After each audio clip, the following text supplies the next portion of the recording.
Good evening, everyone, and welcome back to SDN Tier 1, Season 6. Tonight, we arrive at the Yas Marina Bay Circuit in Abu Dhabi for round 11. And after a dramatic and unforgettable night at the Las Vegas Strip last week, it was a spectacular race with Kevin Zundberg produced one of the most extraordinary drives of the season, charging from P15 all the way to the victory. A perfectly timed safety car certainly helps, but the raw pace he showed afterwards proved why he leads the championship by a milestone. He was untouchable once he reached the front of the field. And delivered a miraculous drive as well. And we move on to the Abu Dhabi Grand Prix, and it is round number 14. My name is Jamie Morris, and alongside me tonight is the legendary Dutch commentator, one of the best commentators, or one of the most best Dutch commentators, Milan Langer. How are you doing, mate?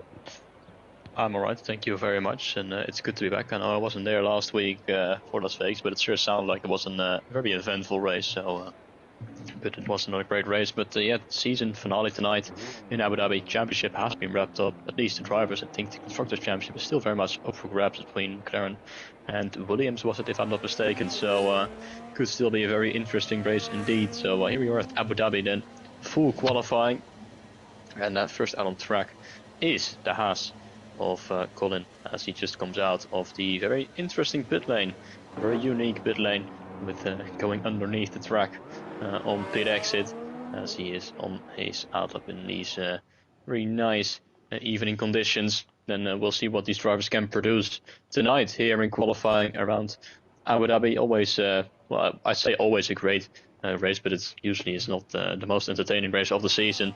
And unfortunately, it is always the finale of the season since I think it was 2013 and 2014 when it became the season finale. Has it always produced the best race? Of course, 2021 very memorable. This year maybe not so much, as not much happened, but at least it's a great track for league racing, that is for sure.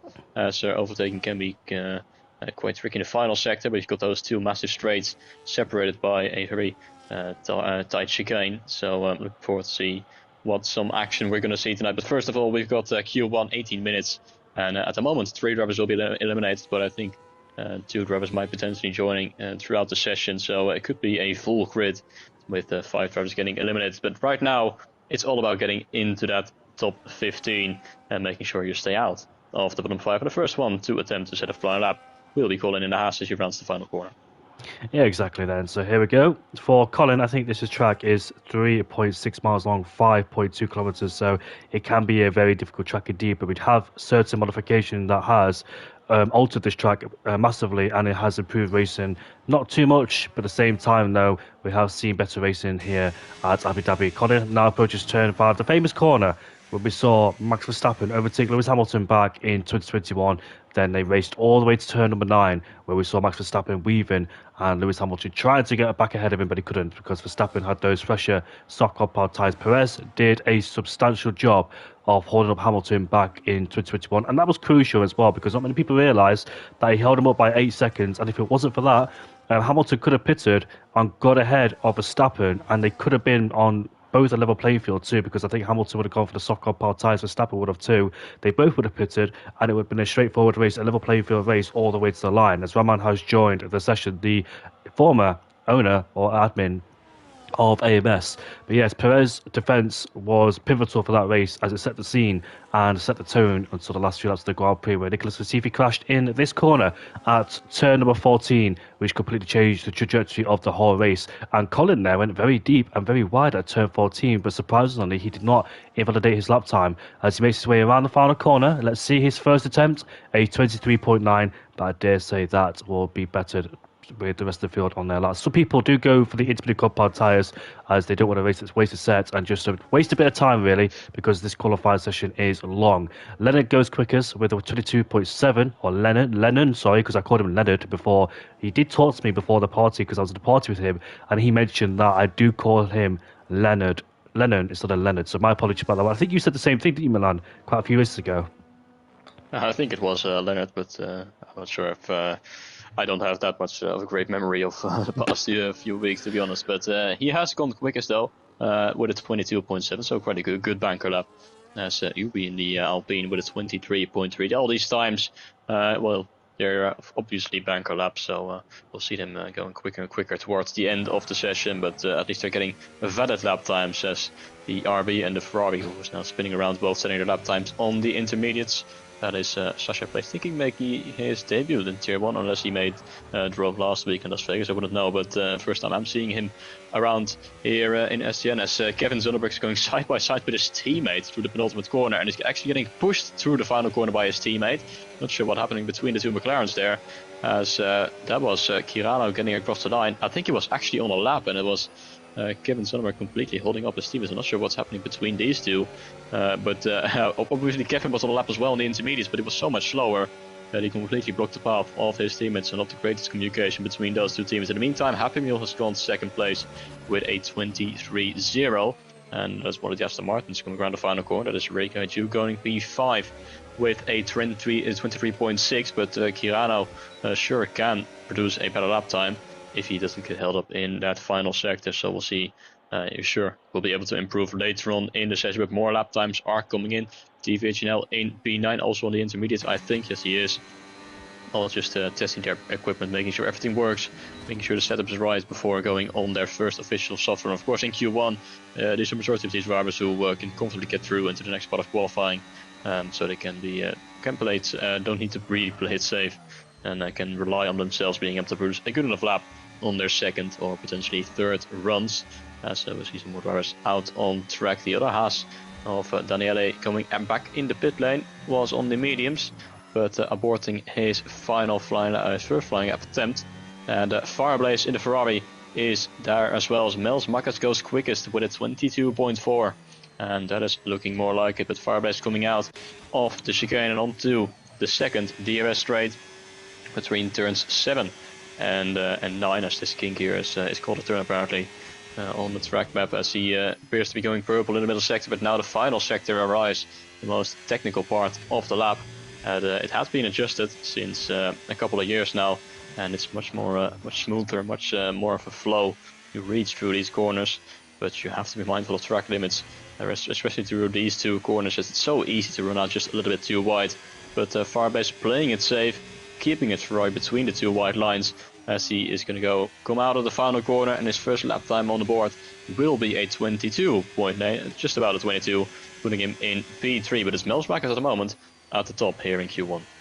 Mels Makas' lap time was quite good as well, with a 22.439, because I commentated around here on a Wednesday in Abu Dhabi, and one of the PSGL drivers, I can't remember who it was now, I think it's Nico Rosberg or Jensen, they did a 21.6 or 7, and that was good enough for pole position. So we're not far away from that, considering this is Q1, considering that the track is not fully evolved just yet, and it's still green, and rubber is laying down on the circuit every single time, which means the track will get better and better, the temperatures are cooling down, and the last man to join the session is Hatton Kass, and let's see what he does then. He's got 10 minutes left, so there's plenty of time for the Dutchman to set a lap time, and we'll see where he goes in the order. But still, we've got quite a few people, including Daniela, Kick, Mummy Nick, Ramon, Octavia, and Lucas, the two Believers drivers, who haven't set a lap time yet, but we know they can deliver as well on their laps, so we don't expect too much drama from them in this early stage of qualifying. As he rounds the final two corners, this on board with Kick now, coming towards the final corner in third gear, chucking the car in, back on the throttle. Let's see what lap time this is. What? Oh, so basically, his lap time was not in sync. So basically, when he went up to the line, it said it was going to do a 19. And I was thinking to myself, what the actual hell? But yeah, I'm thinking there was a glitch, but he had to cash on the session. So I was about to say he did a 19.9, because that's what he said when he crossed the line. So yeah, that was a bit strange there. But Kick does a 22.433, and it goes quickest by only 5 thousandths of a second, if my maths are correct. No, 6 thousandths of a second between himself and second place then. And Stefan is back as well, because we haven't seen Stefan for a period of time. I think the last time we really saw him was like the Belgian Grand Prix, when he spun out in third place when Eastbound was chasing him down. I haven't really seen him this season. The Dutchman has disappeared, but he is back, and let's see what he does. Tyson is usually the one in the Kick Sauber, and he has scored points as well on regular occasions. I think Stefan's about to do another lap time on the same set of the soft powered tyres. So this is 3-lap-old set of soft powered tyres. We head down towards Tier 1. We know the peak performance has gone after one lap, but is there still more life in those tyres to produce a lap time he needs to try and secure himself inside the top 15. All he needs really is the top 15, but of course, there's still a lot of time to go, and he's 9,000 up in the first sector is Stefan as well. So it's good sign, but has massive wheel spin and oversteer for good measure as well, as the DRS is wide open on the first of the two back straights. Lucas in the Williams is on a flying lap as well. I think he's headed down towards turn 6 and turn 7. Same place where Stefan is as well. The 100-meter board has been taken out because a lot of people like to use all the curb on the outside on the entry towards turn 6.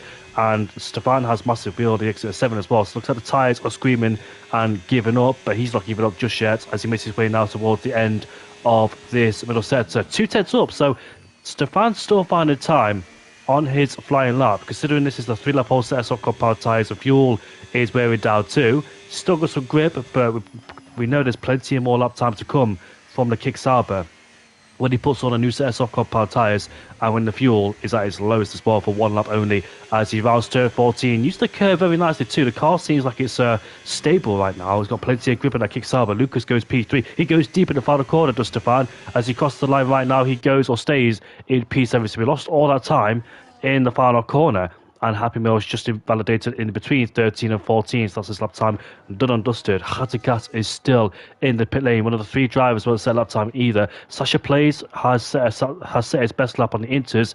Now he's converted to the soft compound tyres. We expect him to try and make his way through safely. But we're looking for the victims who may be not tying Q1.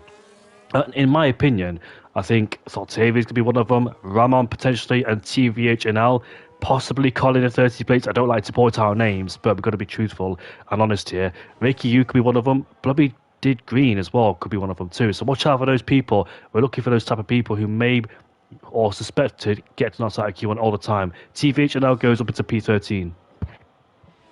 And that is Kirano going quickest in the McLaren on his second run, but he didn't get held by his teammate. Goes to provisional pole position with a 1:22.4, and that's the third drivers to go into the 22.4. So look at the top 3 separated by 17 or 18 thousandths of a second. Very close already here in Q1, but we know there's some big names who haven't really set the most representative lap times. One of them is Kevin, who is on the lap. In fact, he's on the mediums, and he's going purple in the middle sector. Let's see if he's going to be able to go quickest on the mediums. That would be quite something here in Q1. Set his first lap time on the intermediates, but now has switched over to the medium, so he wants to save all the sets of softs for the remainder of this qualifying, potentially even for the race, who knows, as he's going to come out of the final corner. Will it be quickest? Will it be able to beat his teammate?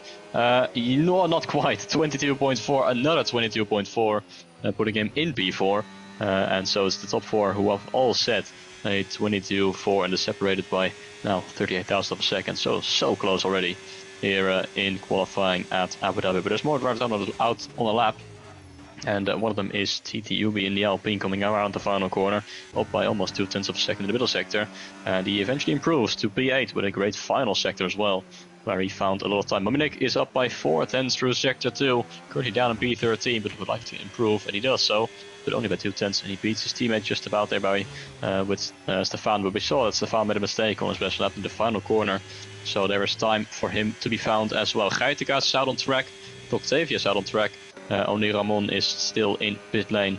Haven't seen him on track yet so far, but let's take a look at Geitega's then, who sometimes struggles here in qualifying. And he's left it quite late, to be honest. He joined halfway through the session, but only going out with 5 minutes remaining. So if he messes up on this lap, he could back off and go for another lap again. He's got the time to do so. Not sure if he's got the fuel though, as he makes his way in towards the hairpin of turn 5, and now down to this long back straight, using some of the battery. You want to have still some remaining for the second straight, and in the final sector as well, coming out of the final corner, but now going in towards the turns 6 and 7 chicane comes Red Bull, and accelerating out as Lucas has retired from the session in P5. Thinks he is safe. He should be safe with a 22.7. Like you said, the majority of the drivers in danger are the ones currently outside the top 10, as Geitega's with quite a handy middle sector, it seems.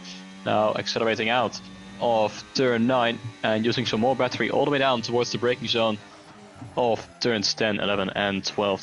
That triple right-hander, but the first 2 corners are flat out, and now struggling his way through these 2 left-handers.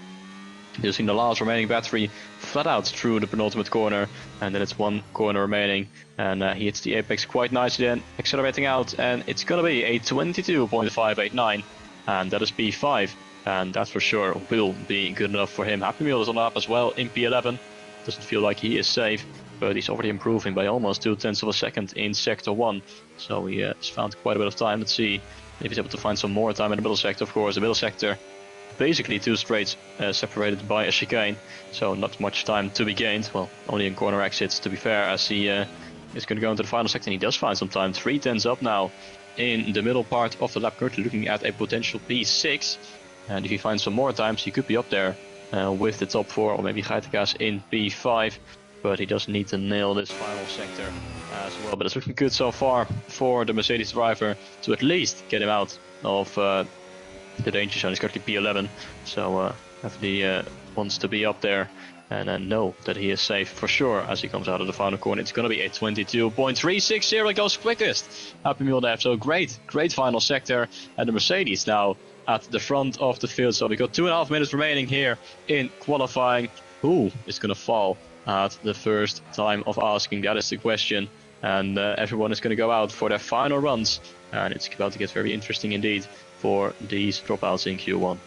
So what is the predicted cut-off time here as well? I think you want to be inside the 22 is more likely. Fireblaze in an uncomfortable position in P11 there is the Ferrari driver, and he did score P4 back in Las Vegas. He should have been on the podium at 1, but unfortunately the safety car cost him dearly as well, and he wasn't able to pit onto a new set of tyres and fell victim. Eric is not here tonight. He did a superb job. He won't get his win this season. He hasn't won since, I think, the Italian Grand Prix in Monza in last season, but he did finish in P3, which was a brilliant comeback drive as well, considering the bad luck he's had in the past and punches as well. So it's a shame Eric's not racing, because he's always got some decent pace, and he was leading majority of it too, but when that safety car came out, it completely jumbled up the order and really spiced things up as well. Kevin Zundberg, surprisingly, is out there, but I think he's on his set of the soft car pod tyres. He's only used one set, and which is his current tyre right now in P5. So he hasn't wasted any set of soft car pod tyres because it's his first one, so doesn't have to worry about that one. But Octavia is currently on a flying lap. TVH and L is currently on a flying lap. So the usual suspects are knocked out in Q1, which is Colin, Ramon, Octavia. Fireblaze has retired in P11, so he feels like he's safe. He could potentially be safe, but we never know, because Stefan, well, he is quick, but I'm not quite sure if he's not played the game or not for quite a while, hence why he's on the P14.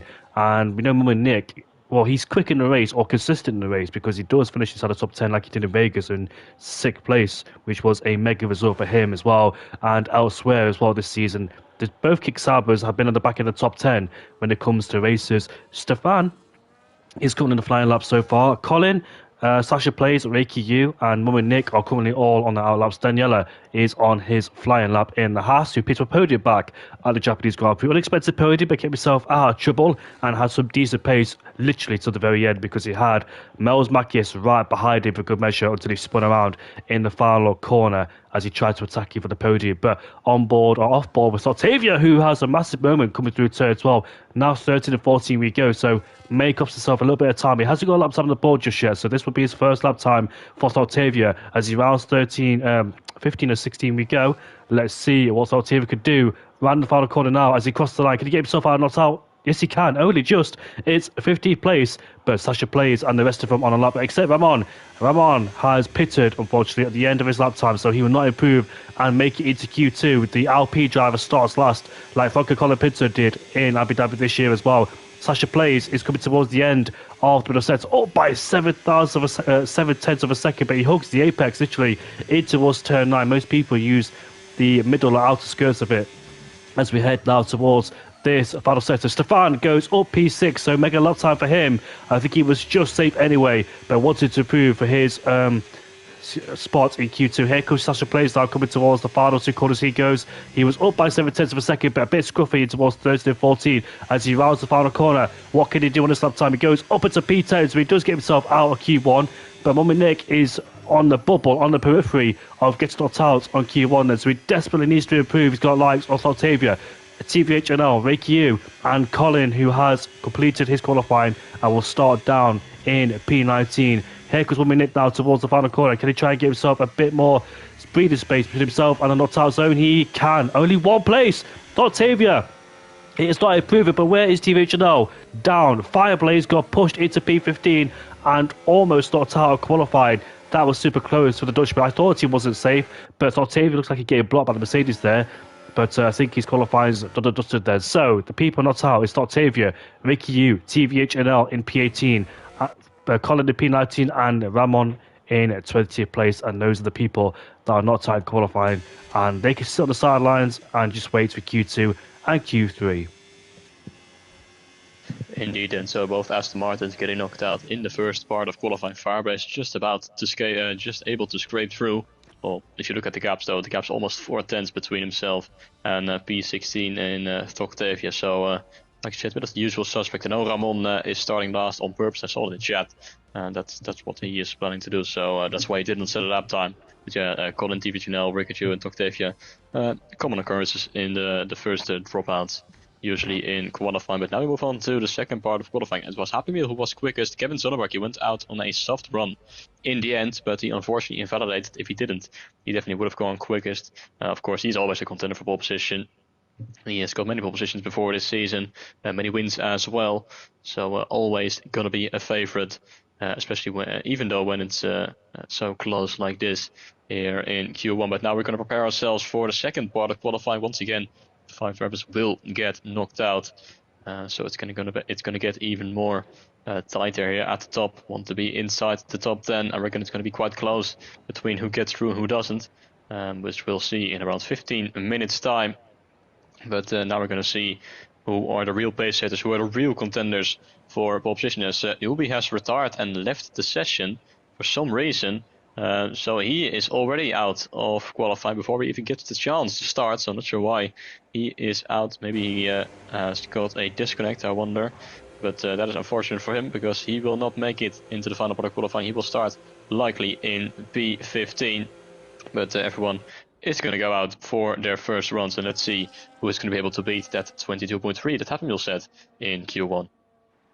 Indeed, and Happy Meal is on the back foot already because he used 2 sets of the soft power tyres. It's not quite ideal, as he wants to have more than 2 sets going into Q3 to try and get himself a better chance of pole position then. So already on the back foot there is Happy Meal. But no, Kevin Sundberg has got plenty of softs in his disposal to use. He only used 1 set in Q1 as he used mediums in his first run. And I wonder if the medium power tyres would go through. But I think he wanted to use soft compound tyres just in case that anybody else around him would improve, because we saw how Fireblaze was super close on the bubble of getting knocked out in Q2, but just made it through by the skin of his teeth.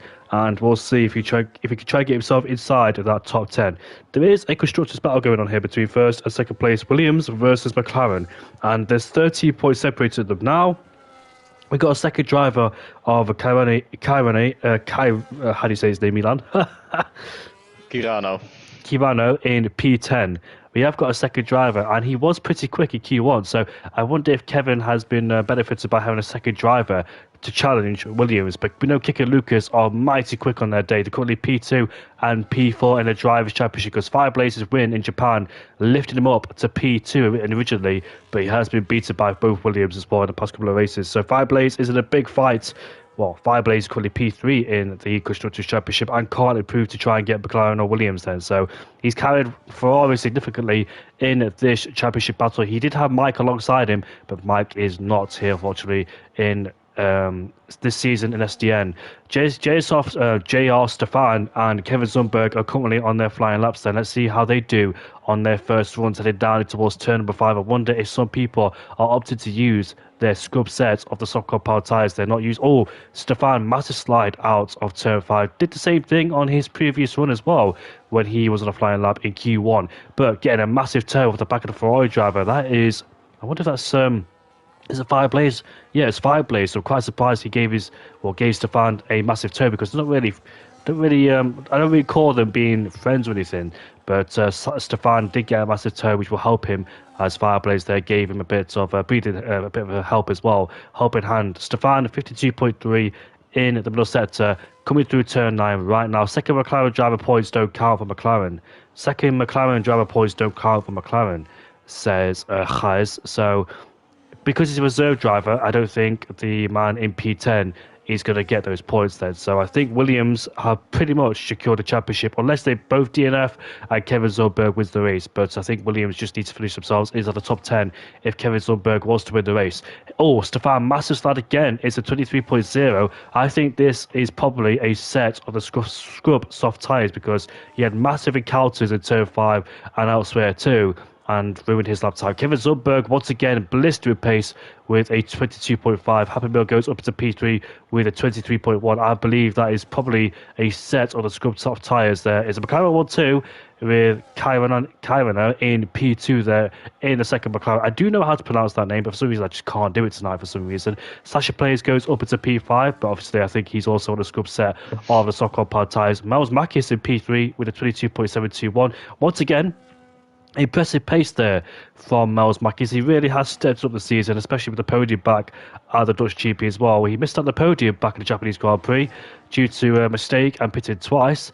We've got Kick now coming towards the final 2 corners to see what he could do and attempt. Khatagas goes P6. Oh, massive slide again from Kick goes up into P4. It's a 22.824, but plenty of people are booted out of the final corner and unfortunately paying the consequences. But with a massive slide there, it looks like the rear tyres cannot handle the inputs these drivers are doing. Lucas and Fireplace, they're both in the same part of the track. We'll see what those two could do. Fireplace coming through the underneath the tunnel of turn 13 and 14, gets back on the throttle, but a bit twitchy there from the from the Ferrari driver, so not really stable. But as he makes his way now towards the final corner, let's see what Fireblaze could do. This is not a good lap time. It's P11 only for Fireblaze, and definitely in trouble for the remainder of this qualifying session. But hopefully it's a set of soft compound tyres and not a new one, because that is major trouble if it is. Yeah, he sure needs to improve, but I'm sure he can with a 23.9. That's I think that's slower than the last driving Q1 set, so definitely he's got the time. But he just needs to get a clean lap time in. But there's a few drivers after the lap time, and we saw both Leonard and Lucas coming back to the pit with some other made a mistake or invalidated. But Mominic has started another flying lap. I think he made a mistake on his first run and then went out for yet another lap, but he's going quite quickly so far through the middle sector, making his way into the final sector. His teammate at the moment in P5. Let's see if he's going to be able to get anywhere near that. Of course, many of these times we see right now inside the top 10, I think the majority of them are on a used set of softs, because even Kevin's time at 22.5 is still over 2 tenths slower than we've seen so far in Q1. As Mominic is going to cross the line to go P8 inside the top 10 with a 23.455, just ahead there of Sasha and Danielis, which drops Fireblaze down to P12. But we know he is going to be able to go quicker than that, as Leonard is coming back out on track in the Red Bull, so he's going to try and go over again, and so does Lucas in the Williams. Two drivers who haven't set a lap time yet so far. Of course, Uwe left earlier on, so he will be in P15 once these drivers complete their flying laps. Besides that, everyone else in pit lane. Not sure where. Now it's going to get busier on track. We see multiple cars pulling out of the pit lane for their second runs. Happy Meal is one of them. So I think now we're going to see the representative lap times, the low to mid 22s that we saw in Q1, because I think everyone just used a older set of tires to get the banker lap in and then save the new sets of tires for the remainder of the session. But Leonard is coming out of the second to penultimate corner and now in towards the penultimate corner, and he is going to start on a lap. Let's see if he's going to be able to keep it within the white lines at least, which he failed to do so on his first attempt here in Q2. With the Red Bull driver crosses the line to start his flying lap once again with just under 8 minutes to go. As he comes in towards turn 1, have to be mindful of track limits on the outside, using the battery all the way towards these two S's, and out of them again towards the braking zone of turn 5 and towards this hairpin. Quite a wide hairpin, it must be said, with multiple lines are possible during the race, as well as he accelerates outward onto the first of the two DRS straights, and having to use quite a bit of battery as well. We keep an eye on Lucas as well, who just started a lap as well. So we'll see what both drivers will be able to do coming in towards the turn 6 and 7 chicane. With the curbs on the inside, you really need to avoid, especially in the second part of that chicane. There's a big sausage curb on the inside. If you hit that at the wrong angle, you will get off-settled and will be bouncing off track on the other side of the track. But now, sharply turning in towards turn 9. A really, really satisfying corner if you do get it right, but it can be quite tricky, and especially in dirty air as well during the race with higher fuel loads. And now Leonard now towards these final couple of corners, what used to be pretty much 90-degree corners, and once again, big moment on exit, spinning out into the wall goes the Red Bull once again. We see a moment of oversteer for Leonard, and that lap time, well, for sure will not be quick enough. He will be coming back into the pit lane, as he's got front wing damage as well for good measure, and that is another failed attempt for the Red Bull driver. But Lucas has still kept his Williams between the white lines, so we'll see if he will be able to complete this lap time at least, and get anywhere near the times of his teammate potentially Kick, who's currently set at 22.8.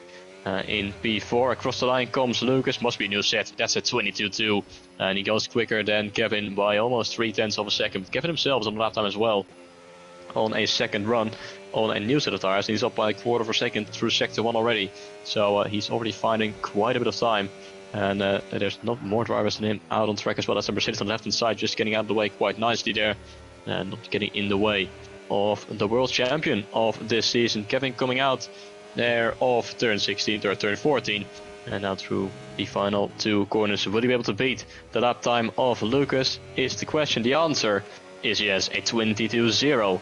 And I do wonder, well, I say I wonder, but I'm quite sure we're probably going to get into the 21s when we come towards turn Q3. So it's already quite competitive here in Q2. The gaps are quite big between Kevin and his teammates, 0.7 of a second. But all of the drivers will be preparing themselves for the final run in a few minutes' time. We've got Happy Meal on a flying lap now, headed down towards turn 5. But yes, what a blistering lap time there. That was from Kevin Zumberg.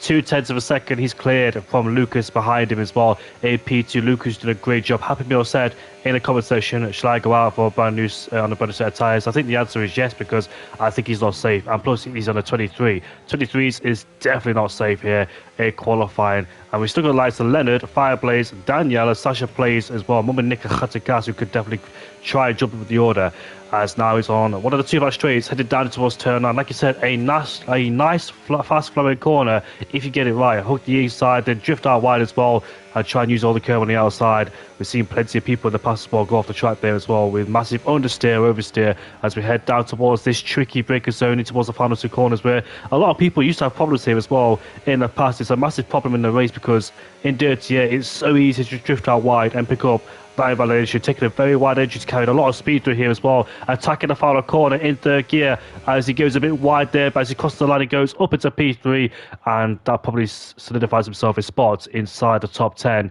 with a 22.475. Kick out there in the Williams in 6th place. Kevin Zumberg has retired, knowing he's pretty much safe in this qualifying session. I like all the preferences people have as well, because we're on board with Kick going to turn 6 and turn 7. A lot of people like to go through 2nd gear. Some people take it through 3rd. I'm not quite sure which was the best. And I experiment as well when I'm on this track or anywhere else, because I look at a lot of people's inputs and see what they do. And some people like to take it through 2nd, 3rd, or 4th. Well, not 4th, but 2nd or 3rd gear. But Kick did it 3rd. I'm not quite sure which one's the best to use. Maybe it could be the same, but who knows? Depends how well you use it in that sense. But Kick there a little bit wide out of turn 14 as he now flies in towards this fast right hander, which used to be a slow corner. Now coming towards the last corner we go. Can Kick improve? He crossed the line, a 21.957 for Kick. He goes on to provisional pole. What a flying lap. The first man inside the 21s. And we've got Kyrano in P5 on a flying lap, up by a few hundreds of a second as well.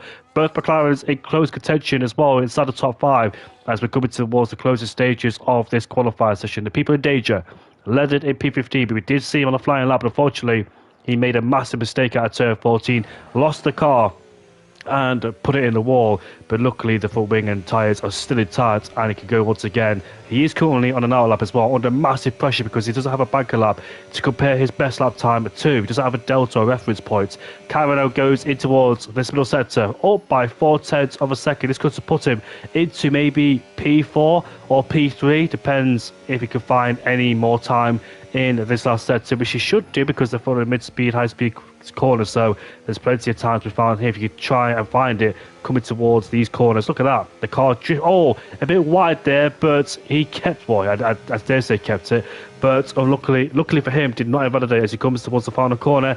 What can a McLaren driver do as he crosses the line? Goes P2.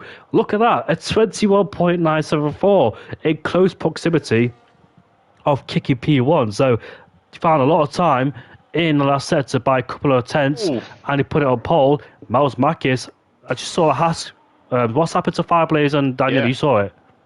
Yeah, I was riding on board with Fireblaze. Daniele was just completely on the racing line into the braking zone off turn 9. Fireblaze was on his lap and just straight up slammed into the back of the Haas, completely blocking the path of Fireblaze. And Fireblaze, I think, will be knocked out in Q2.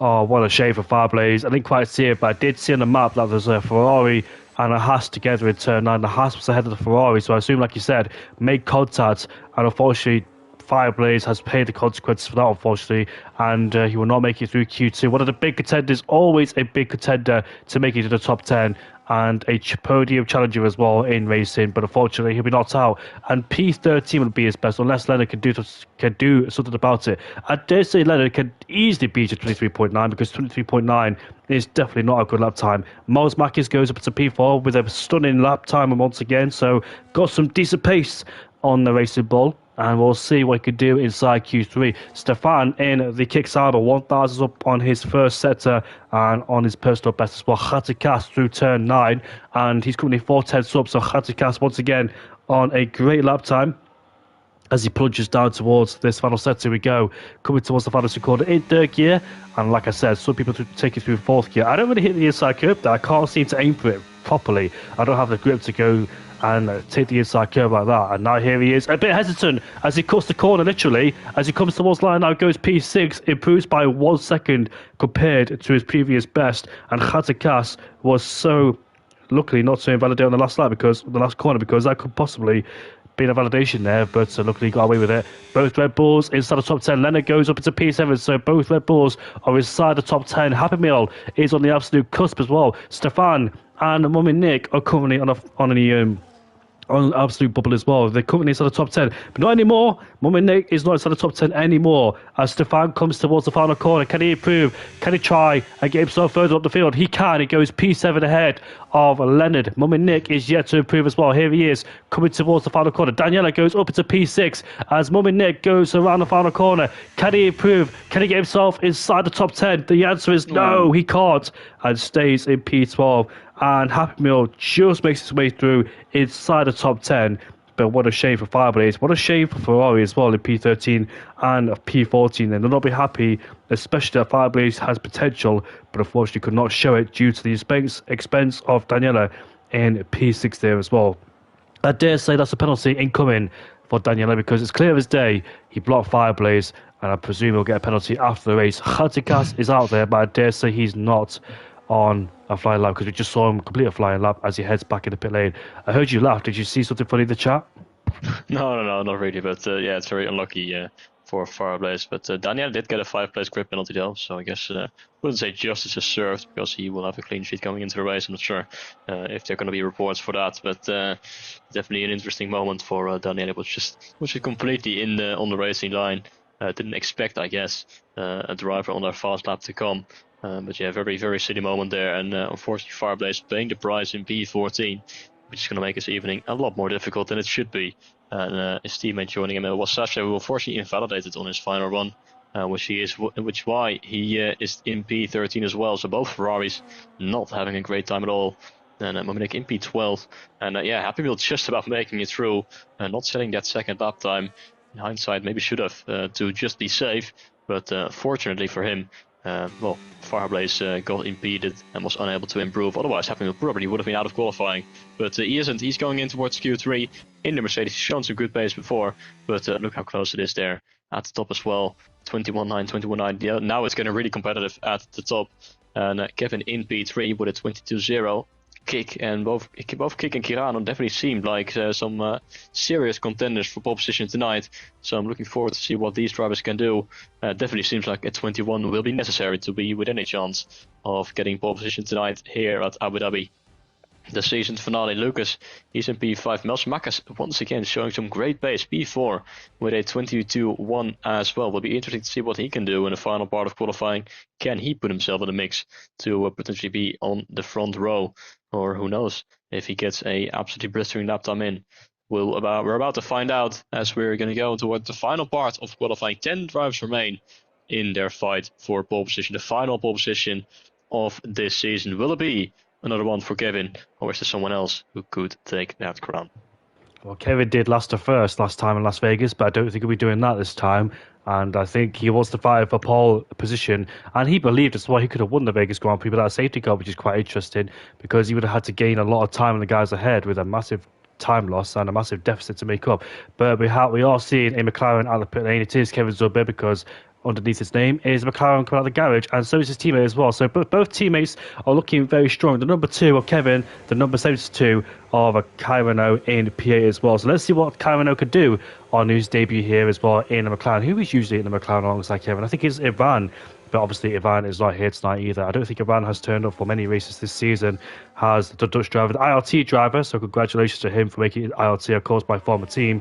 And we'll see how he does in the ILT camp. I'm pretty sure he'll do well because ILT is pretty much a very good team, and there's going to be a lot of help, and support provided as well. Kevin, I think, is an EVR or FVR, I can't remember which one it is, or ETA. Could be any of them, man. I'm not really kept up in terms of the esports team, but we'll see how. If Ivan did turn up to see us, I wonder how it would have went for him. But I think he's got esports events to do, hence why he's not here. I think he's still a graphic designer for SDN, because he is amazing with those graphics as well. But we've got a flurry of cars making their way out of the pit lane, and we'll see which drivers will take pole position. And once again, Kevin smashing up that 100-meter board there as well, so getting rid of people's preferences. But I think people with no racing line, I think they know where the preferences are, but I think some could be forfeited to that if the 100-meter board is gone. But a lot of people, the way they turn 6, they use all the curb before turn 6, try and just maximise every single part of the track and get a good entry through 6 and 7. And that's very important as well because it's a chicane, slow speed chicane, and it's very easy to lock up and mess up, especially if we lose the traction. Or like you said, Milan, clatter the sausage curl with the inside, which could off-put the car, off-balance the car, and therefore ruin your lap time as well. So the first one to cross the line is actually Stefan in the kickstart. We didn't quite see him there, but he is coming out for a flying lap, headed through turn 1. Nice entry towards turn 1 there, clipping the apex, very nicely using all the curb on the outside, coming through turn 2 and turn 3.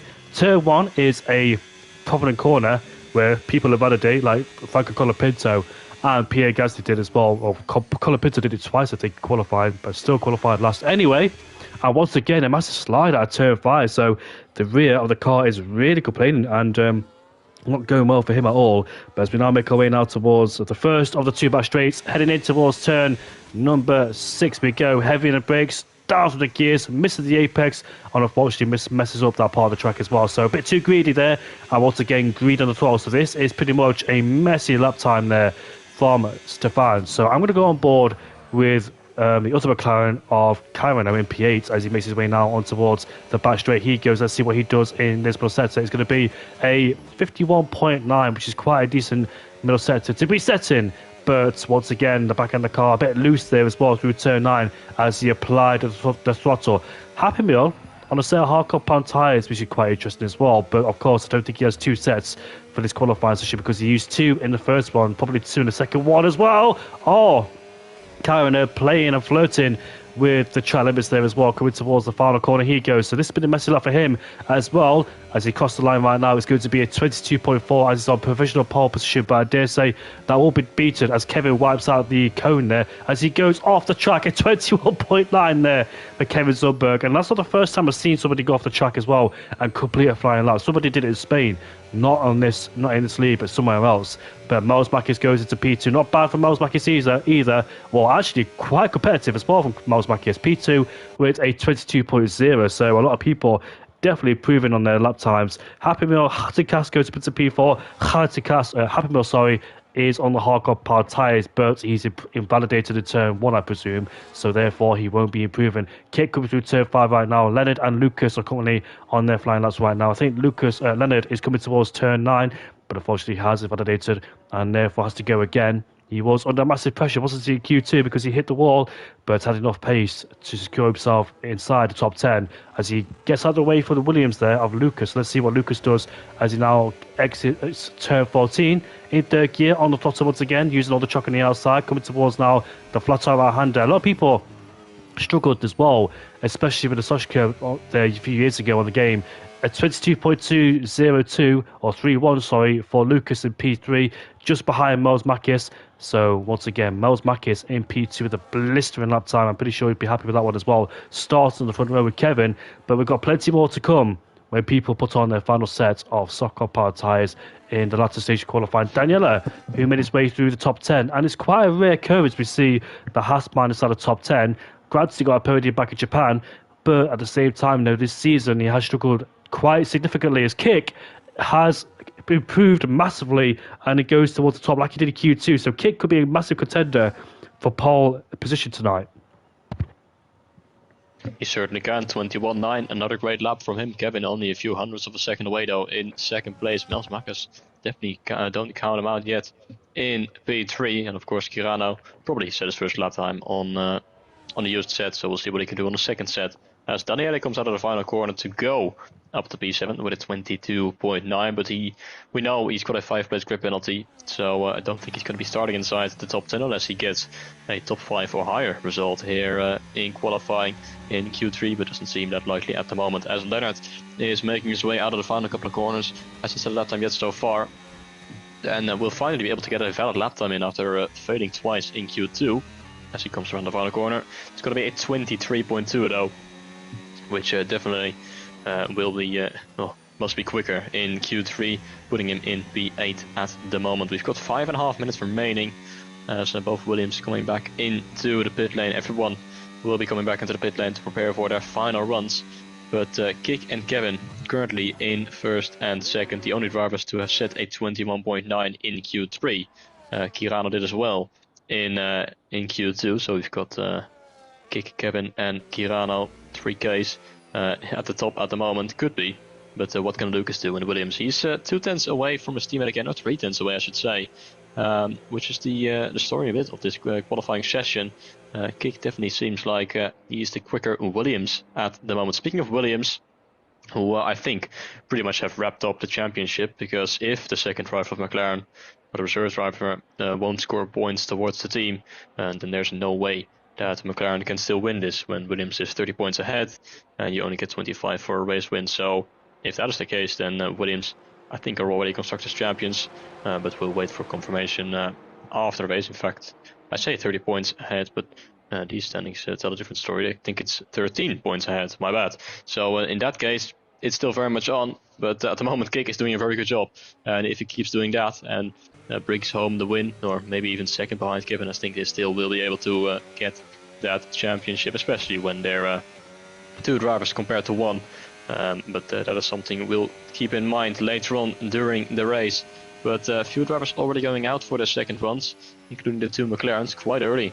It must be said, Happy Meal as well on the Mercedes, to what will probably be his only lap time. He said that he went out on the hards on his first. I'm not sure why he would go on the hards in Q3. You would say that you want to save the set of hards for the race, because tire rack can be quite high around here, and 2-stop is possible. So interesting to see why he went for the hards, but of course it will only have around 5%, maybe maximum, so we could still very much use them for the race. But let's see what he can do. So he is going to start his flying lap. Right behind him, 2 McLarens. Definitely 2 drivers we'll keep an eye out on, as they're both serious contenders for pole position. But Happy Meal missing the apex ever so slightly in turn 1, but able to carry the speed through. Now making his way through these flat out 2 corners, these flat out S's here of Abu Dhabi. And the first sector is a 17.1, but if we look at Kirano, 16.9, up by a tenth of a second already. And we'll also keep an eye on Kevin, what he does in the first sector. If he's going to be similar to his team, it's 17.0. So at the moment, Kirano going quickest in sector 1, but there's 2 more sectors remaining where you need to keep your head cool, especially the final one, as Happy Meal makes his way in towards the chicane, not hitting that inside curb like I mentioned earlier, and looking like a pretty clean lap so far for the Mercedes. But the real story is right behind him, with Kirano and Kevin, who are both going incredibly quick and are challenging the time that Kik has set so far, as Kirano's up by 0.3 of a second out through sector 2, but he still needs to find some in the final sector as well, as Kevin is up by 85 thousandths of a second, which at the moment would be enough to be able to beat Kick. It would be a 21.8, but he needs to nail the final sector as well, which can be so difficult, as it's the hardest sector, and Kirano's invalidated. Kirano has invalidated his run, so he will not improve on this one, and that could ruin his chances. Happy Meal goes P3 with a 22.0. Brilliant final sector as well for the Mercedes driver, as Kevin comes out of the final corner. Will it be quickest? And the answer is yes, 21.772. What a final sector for him. And he beats Kick there by almost 1.5 tenths. Absolutely blistering lap time there for Kevin. What's essentially important as well, that Kirano in P6, he's got plenty of time to go for one more lap because he came out pretty early. And when people come out early for the last part of qualifying, usually means that they think they're going to validate or make a mistake, so they got the extra fuel on board and can go through once again. That's my usual tactic. I usually go out with about 3 minutes left in qualifying. Kevin Zumberg has put it in the wall at turn 5, but he don't care. He's on pole position, but all eyes to the back guys behind him as well to see what they can do.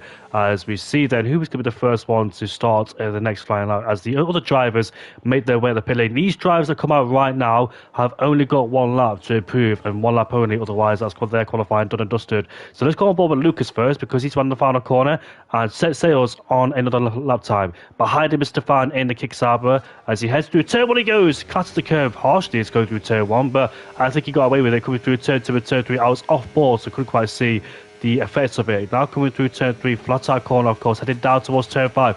Down by 0.2 of a second, so already a massive lap there from Lucas. That's probably the consequences of turn 1. Unfortunately for him, that's cost him dearly, but he's still going for the flying lap. So let's see if the Williams is able to improve or not, as he heads down the back straight, coming through turn number 6 now, as one of the lanes disappear, as he almost was off the track as well. Going through turn 6, he goes very deep, very hot, going through 6 and now 7, compromised in towards turn 7. Massive wheel spin as well for good measure. So this has been completely a messy lap for Lucas in the Williams, currently on the 3rd row of the grid, looking to improve, but I don't think he will. Let's see his middle sector. Nope.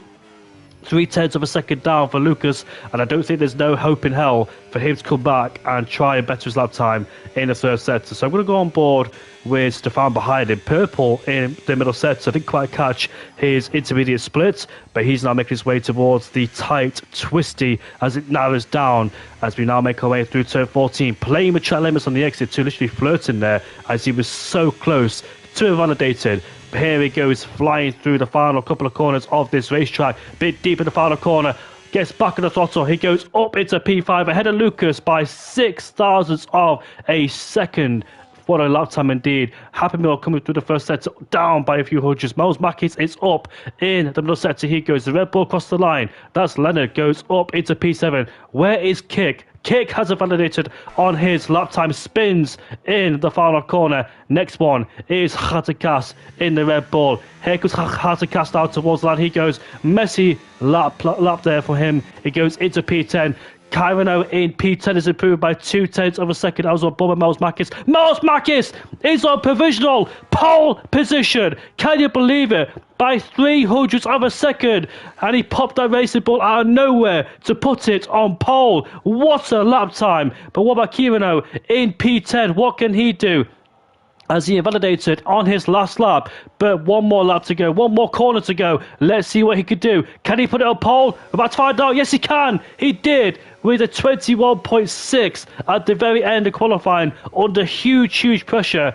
But he managed to deliver and soak it up and put it on pole. It's the McLaren on pole, but unexpectedly, it's Kyrano on his debut here in SDN on pole position by a 1/10 of a second. Miles Mackis in P2, Kevin Zumberg in P3 ahead of Kick, Happy Meal in P5 ahead of Khatakas, Stefan in P7 ahead of Lucas, LS3, Leonard in P9 ahead of Daniel. It's a 4 Dutch top 10 in this qualifying session, and Siem, het het goed met jou.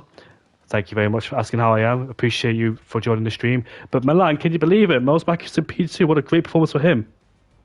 Yeah, absolutely incredible lap time for him, ahead of Kevin, but well done to Kyrano as well with a 21.6, just almost 1.5 tenths ahead of Kevin Zumberg. That is quite an impressive feat, but yeah, Mels in second.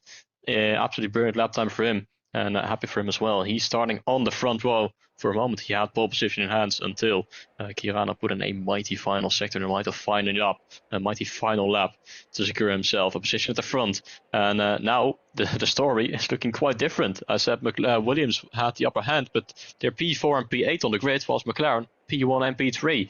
But of course, Kirano still will not be able to score those points if what has been said is true. But Kevin sure is ahead of both the Williams, and Lucas hasn't looked too strong tonight, at least in qualifying. But it's going to be interesting to see what he can do. Daniela with his penalty starts in P15 behind Fireblaze in the end. But now the question is going to be, who's going to go for a two-stop? You can go for a two-stop as Starway is quite high, but normally one-stop is quicker. But here we go then for the final race of the season. The light's about to go out underway very soon. And we're underway for the final race of the season, dusk till dawn, as we see Cameron gets a mega start off the line, maintains P1 as we dive in towards turn 2. Kevin Zumberg is off the track there. I don't think he made a mistake, he just drove off the track. I'm not quite sure how or why, but he's rejoined down into 20th place. He's on the hard compound tyre, so that was quite, I'm not quite sure what was going on there. Quite bizarre. But as we head down in towards turn 5, battle for P6 and P7 between the Racing Bull and the Red Bull driver. Racing Bull gets pushed off the track. That is Blobby Green who goes off the track. Lucas goes up into P6. Kevin Zumberg is at the back of the field in 20th place, right behind the pack. As we head down towards the breaker zone we go. We've got a 3-wide battle in towards the breaker zone. Cars absolutely everywhere, and contact going in towards the breaker zone we go, with the kickstarter spinning around as well. Miles Makis is right behind Cameron as he puts the pressure on the McLaren driver in front of him to take the lead of the Grand Prix. Can he do it? He pulls out to the right side, tries to go all the way around the outside, but can he do it? He's hanging on to the right rear tyre of the McLaren driver, but he can't quite do it, and he has to stay behind for the time being there. But no, I was so close to contact. Could have been an aeroplane crash like the Ray Kartikeyan and Nick Heifeld, as we now see Sasha Plays versus Stefan for P11 and P12. It wasn't Nick Heifeld, I just made a random name up. It was Nico Rosberg into his 12 when they had an aeroplane crash going towards that particular part of the track, because the HRT, I think, broken down, lost power, and Nico Rosberg just smashed into the back of him. But luckily both drivers were okay, and it was the Green Kartikeyan's last race anyway, so ended in tears for him. But it is Kirano who leads the Grand Prix. Mummy Nick's been demoted into P16. Kevin Zumberg looking to try to do a switchback on the Kickstarter. He goes side by side through turn 2, and he goes up mid 60th place. I think Kevin Zumberg is trying to do another last to first challenge, and it's going to be quite difficult, especially with the big train ahead of him. Abu Dhabi can be quite notoriously famous for difficulty for overtaking. Of course, DRS wasn't enabled until lap 18, I think, in 2018 in Abu Dhabi, because DRS was disabled. It was actually 2019. But Miles Makis is right behind Kirano for P2, but I don't think he quite can make the move just yet, but gets a decent exit out of turn 7 now with another helping hand of the DRS on this back straight. Looks like Kirano's defenseless. He goes on the inside to defend, but Miles Makis will swoop through and take the lead of the Grand Prix. Does he? He does. Goes a bit deep, but I don't think Kirano has enough space to go back down the inside and reclaim P1. So it is the Racing Bull driver in front who takes the lead of the Grand Prix. And remember, he hasn't won a race just yet this season, has Miles Makis. It's a bit close, but a bit too far. Just like happened on the P4. What's happened at the back is Ubi, unfortunately, having a bit of drama on the first opening up of the Grand Prix. Look at this, side by side through the turn 12 and 13. And I don't think Kirano made the move just yet. He stays behind for the time being. So this is a big battle going on for first place. Lap 3 out of 29. I don't think Kirano's going to go down the inside towards turn 1. He knows that the DRS is activated, so there's no need to make a move to put yourself in a compromised position and make contact with somebody. But meanwhile, this is causing a massive DRS train right behind, because all these guys are constantly up. I think Miles Makis put the battery to on, hence why Kirano was all at the back of him. But he's under massive pressure now because there's loads of cars behind him as we swoop through it towards turn 5, plus the guys behind as well will be desperate to overtake. They don't want to get stuck in the DRS train, but here we go with the DRS wide open, and the McLaren surely has the advantage with the DRS open. Here comes Kick, 3 abreast as well, as we head down towards the breakers. A double overtake. Kick is up into first place. What a move from the Williams driver. Happy Meal. Down the inside it goes, but unfortunately it's contact there. A bit of a late move there. Or Miles Makis probably shut the door. But now there's a battle going off for P3 between Miles and Happy Meal as we head down towards the Shaky Straight.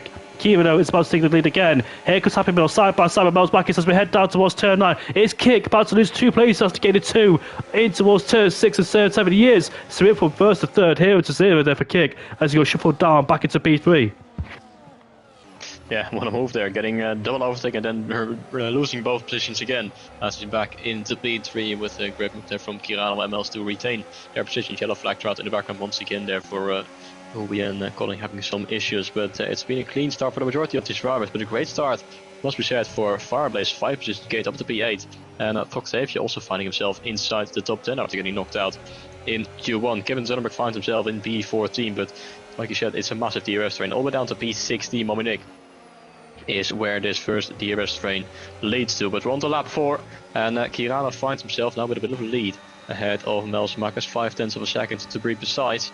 But Mels will have to DRS twice, so let's see if he's going to try and overtake once again, or if Kik is going to try and do something like he did on the previous lap.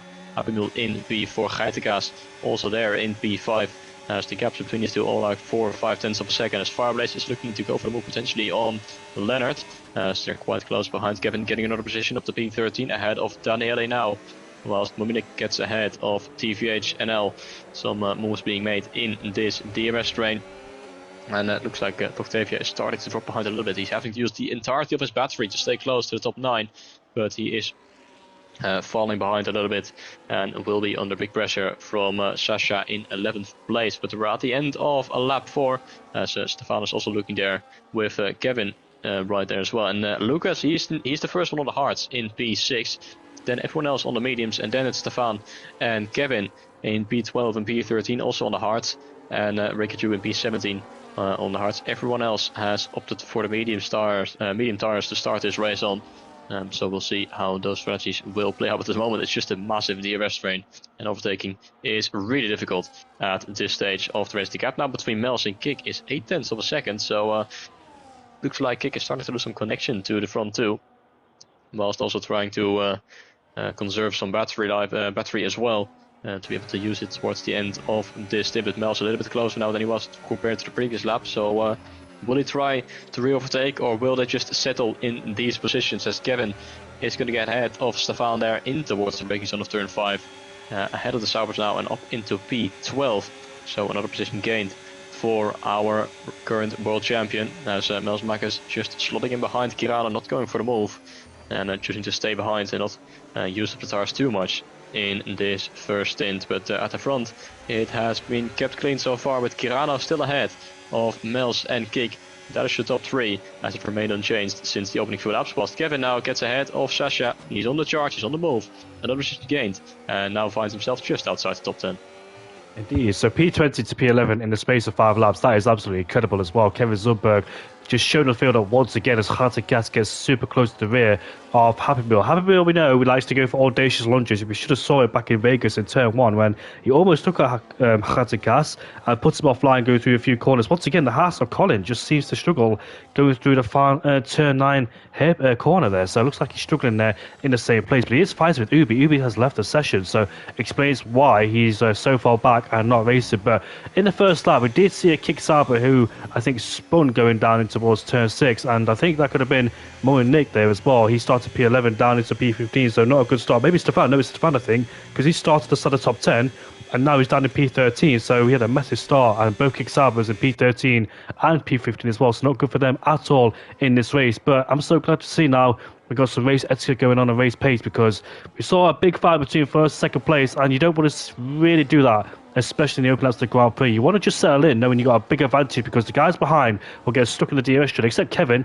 Kevin just somehow managed just to negate that and find a way through every single time. He goes up into P10, and now on the back of Blobby Dig Green for P9 in the Racing Bull, as Kevin and Miles Mackis and his teammates swap places. He goes up into P9 as Miles Mackis, and those two, I think it's best for them to trade places, but don't fight too hard, because you don't want to squabble in the early stages of the Grand Prix. You just want to settle in. The only time you want to make an overtake is on the straight, not in these particular corners, because the more you start squabbling, the more time you lose as well, and the more chance the guys behind will have a massive chance as well. So you need to have high IQ. You need to have a good strategy to try and stay in those places. The more you fight, the worse it gets for you, and also you need to try and save the battery too, because I think the top 2 are lacking battery. Miles Mack is there up into first place once again ahead of Kimano and Kik. The more experienced drivers as Kimano goes off the track.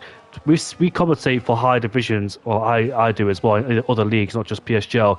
But we always see the guys ahead just trading places. They don't really fight in the first or third set or the technical part of the track, just losing constant time because they know that it is crucial for the race. As we see Ghatagas go for turn 5, he's got off the track there. Massive oversteer for the Red Bull driver. And Lucas is right at the back of his tail. As here comes Kimano then, looking to take the lead of the Grand Prix once again. Here comes Lucas, the highest hard runner. He goes up into P2 as we head down towards the breakers. There we go.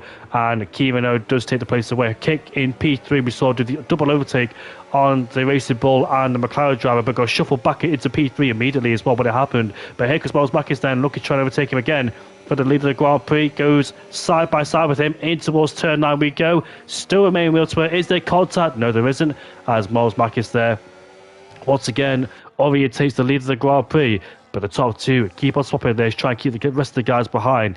And this is how you want to play as well. Keep swapping places for first and second place. Happy Meal, though, goes a bit deep in the corner in turn number, I think that is 10 or 11. And he's lost a little bit of time too for good measure against Kick. He's in a Williams sandwich, but one of them is on the hardcore part tyre, while Kick is on the medical part tyres. Where's Kevin? He's up into P9 now ahead of Blubby de Green.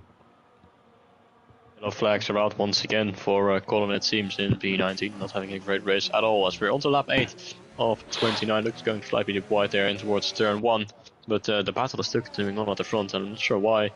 They keep fighting it out, even in the corners as well, losing a lot of time, and that is the reason why we still got the entire top 15 within one DRS train at the moment. Caps 0.5 of a second again between Mels and Kirano. Looks like the McLaren will be closing in once again on the RB. Will he send one up the inside? Will it just choose to stay behind? I think he will do the latter and potentially overtake on the second straight, like we've seen multiple times before. And that was Happy Meal almost running to the back of Kick. And that was Ghatagas almost running to the back there of Lucas.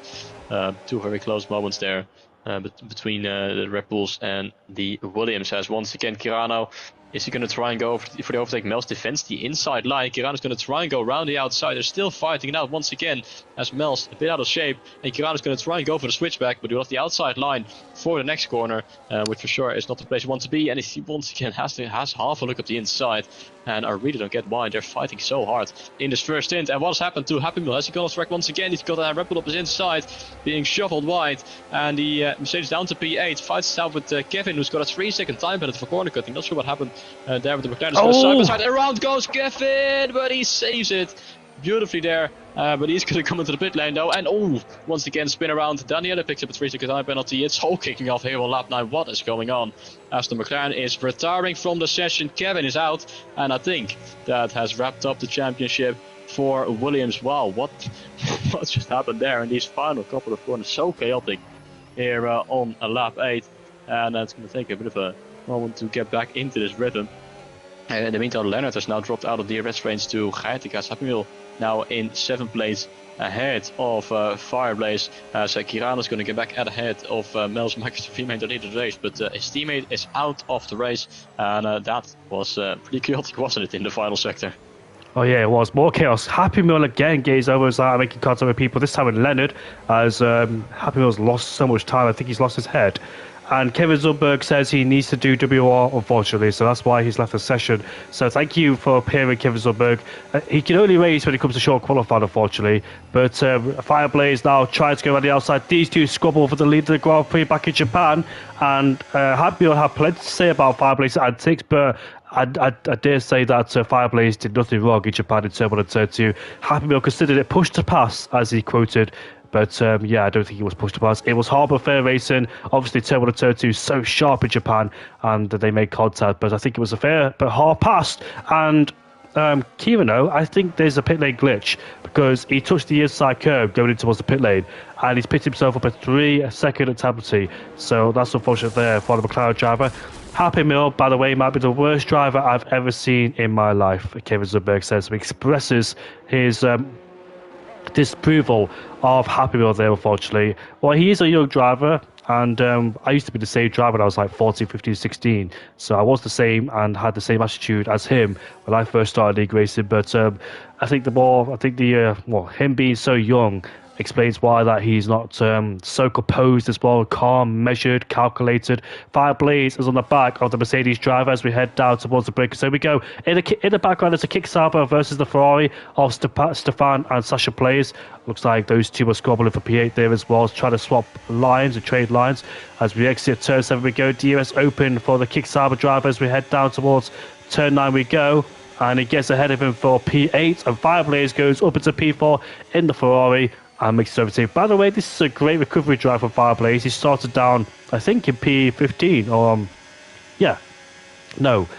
where did he start? P13, yeah, he started down in P13. He's up into P4 now, but unfortunately, he's lost the DRS train thanks to the likes of Happy Meal breaking it up as he made plenty of mistakes as well, lost his head a little bit. But Hatikas is up into P3. Let's not forget to mention him.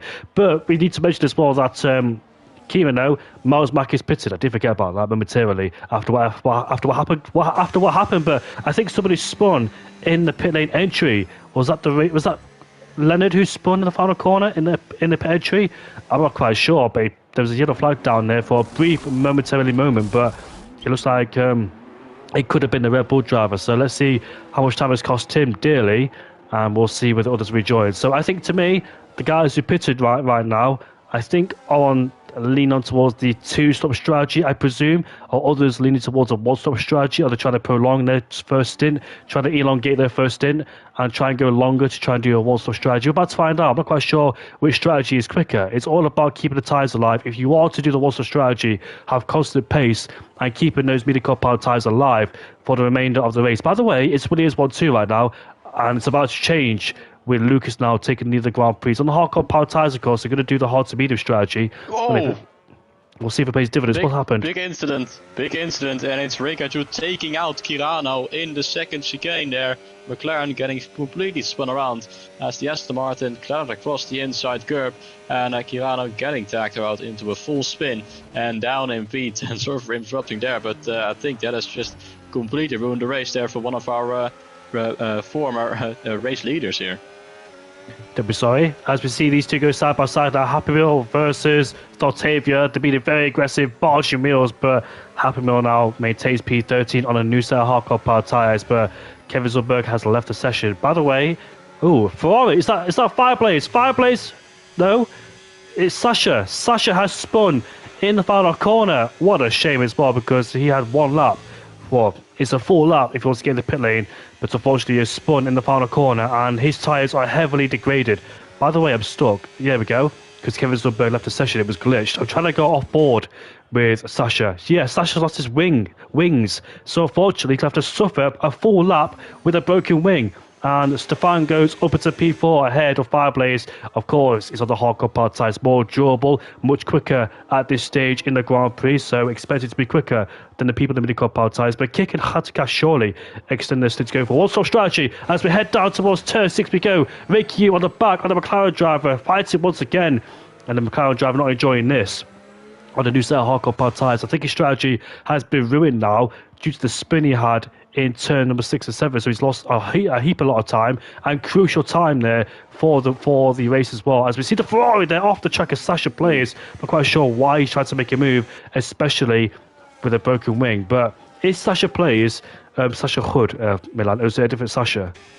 I think it's a different Sasha. I think Sasha Hood is doing other competitions right now, so it's a different but same first name. As there's pitters once again on this lap, Kick and Geitegas, as it's quite busy in the final sector now with quite a few drivers on all the tires. But Kick, Geitegas, Fireblaze and VKO into the pit lane. There's a spinner now, which is Happy Meal, surprise, who has gone around once again front wing damage for good measure. His race has gone from bad all the way to worse, and make it worse as he's down in P15 and having to make another pit stop at the end of lap 13. But multiple pit stops have been made, and when we reshuffle all of this, Mels is in P3. Happy Meal retires from the session, no surprises there. But Mels now in P3, and he's 5.7 seconds ahead of Kirano in P4. And then it's Daniele in the Haas. He's in P5 and he's ahead of Kick in the Williams, but Kick is right behind the Haas and for sure would like to get past soon enough, and he will do so as he goes to the inside of the Haas, and Kick now finds himself back into a provisional podium position. Mommy Nick is there as well in P7. In fact, he's made a pit stop and he's behind Daniele in what will be a net P5 position, I think, so I'm not sure where he has come from with this strategic decision. Octavia then in 6th place, then it's Geitekaas and Lennart in 9th and 10th.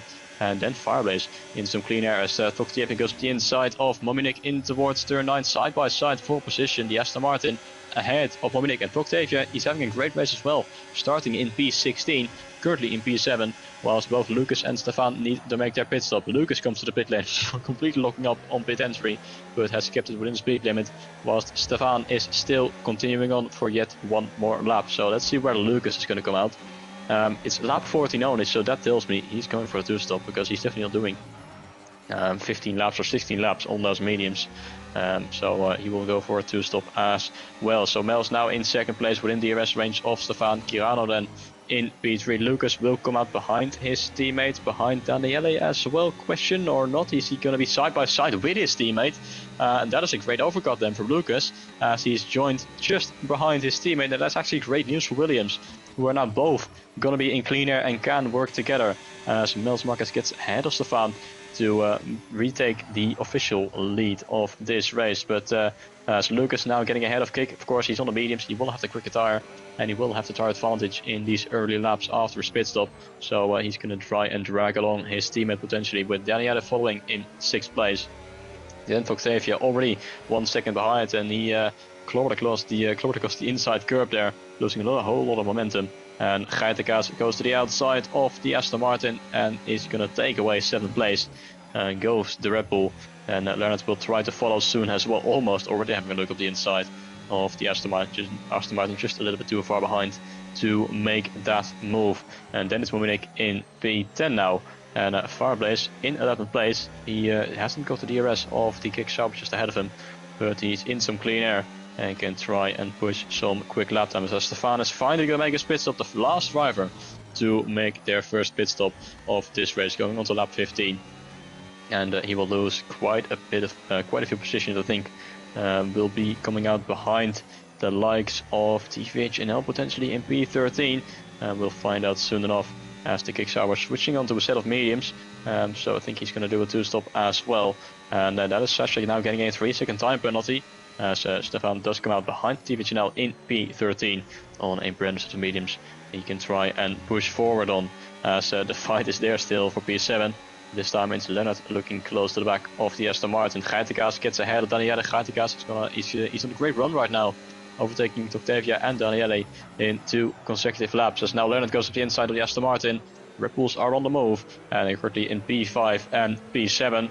But the gap is now 2 seconds between Geitekaas and the 2 Williams drivers, who are closing in on Kirano just ahead. As here goes Octavia back of the... What's going on there? We were banging between these two. Octavia and Lennart there just traded places and getting a bit too aggressive for comfort.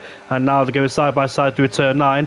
And Lennart there squeezing and driving into Octavia again. So these two not being friendly on the track whatsoever, banging wheels, and now Lennart runs off the road thanks to Octavia. So I think these guys being a bit too hot-headed, like we've seen in the past before with all these drivers losing their heads, etc. But now it starts to calm down towards the front of the field. So let's assess the situation. Miles Marquez pitted quite early in the race, and 13 laps left to go. 13 plus 6 is 19 laps. Can he do 19 laps with the hardcore power tyres? He could do, but I think they could be headed towards punchy territory. Depends if he has great tyre management at this stage. But I'm more concerned about Lucas in P3, because 15 laps in the mini-car power tyres, it's a long stretch. It's a tall order, and a possible 2-stop strategy could be imminent for him as well. He has to do a lot of time management, but he can't afford to do time management, especially in the mid-car power tyre, because what's the point doing time management on those mediums? He should be quick at this stage. Lennart versus Octavia once again, not quite seeing why those two are starting to bang wheels again. But Lennart now goes up into P7. I think Lennart's so frustrated that he's overtaken him for P7, knowing that he's on different tyres, as Lucas goes up into P2 ahead of Kirano for P3. And here comes Octavia once again. Priest has passed him. This time no contact. In the background, Fireblaze, Blubby Green and Mominik swap places. He's up into P10 now in the Racing Bull. But the Racing Bull of Miles Marquez is doing a superb job so far. But will Miles Marquez manage to maintain the lead with Kick on new tyres. I think Kick is definitely going towards the end. Same with Khatakas, but can Melsmakis go to the end? And if he does, will the tyres drop off dramatically and therefore fall off the cliff? The guys behind catching up. Lucas is one of those drivers too who may struggle to go towards the end of this race on these sets on the mid-car power tyres. Only 14 knots on the hardcore power tyres for good measure. Sasha Place spun in turn 9. Plenty of people started to make mistakes down towards turn 9. Octavia once again got a whole train behind him. By the way, barely mentioned Octavia, but he's inside the top 10 after starting outside the top 10. He started out in 16th place, got knocked out of Q1, remember.